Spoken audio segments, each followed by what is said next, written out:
ঘুম থেকে উঠেই বিছানায় বসে গরম, গরম ১ কাপ মিল্ক টি। চা খাওয়ার পর দেখলাম যে সবাই বসে পড়ছে খাওয়ার টেবিলে অনেকক্ষণ পরে। তো খাবার টেবিলের আইটেমগুলো দেখে আমিও নিজের লোভ সামলাতে পারিনি। তারপর বসে গেলাম আমিও চটপট।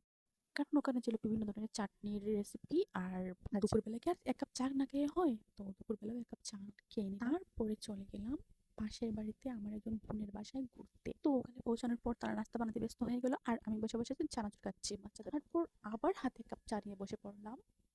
আর হ্যাঁ, আজকের দিনটা আমার এইরকমই ছিল। শুধু খাওয়ার উপরে একটা পর একটা চলছেই। তো এখানে যাবো আর ঘুরবো না এটা কোনো কথা হতে পারে? তো বাড়ির আঙ্গিনায় একটু ঘুরতে বের হয়ে গেলাম আর কিছু ভিডিও শুট করে নিলাম। আমি তো আবার ভিডিও করতে ভালোবাসি। তারপর বাড়িতে এসে বসে গেলাম নাস্তা করতে। আ মজা করে নুডলস খাচ্ছিলাম।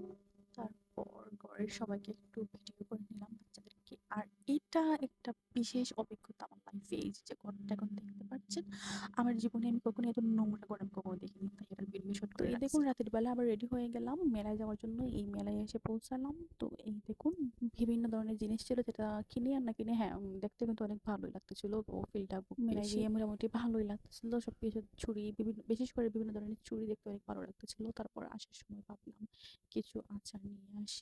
তো তারপর হেঁটে, হেঁটে বান্ধবীকে নিয়ে বাড়িতে চলে আসলাম। বাড়িতে চলে এসে সবাই মিলে একসাথে আচার খেতে বসলাম। আর টুকটাক কিছু জিনিস এনেছিলাম। ভাবলাম দেখি একটু বের করে কি, কি আনলাম আর কেমন হইলো। আর সবাইকে দেখাইলাম। তো ঘুমানোর আগে কি ১ কাপ চা না খেলে হয়? তো হ্যাঁ, আবারও শুরু হয়ে গেল। আমি আবার আমার হাতে ১ কাপ চা নিয়ে নিলাম। এই দেখুন আপনারা।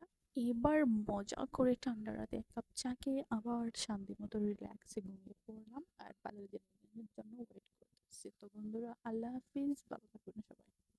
আমি আপনাদের দোয়ায় ভালো আছি।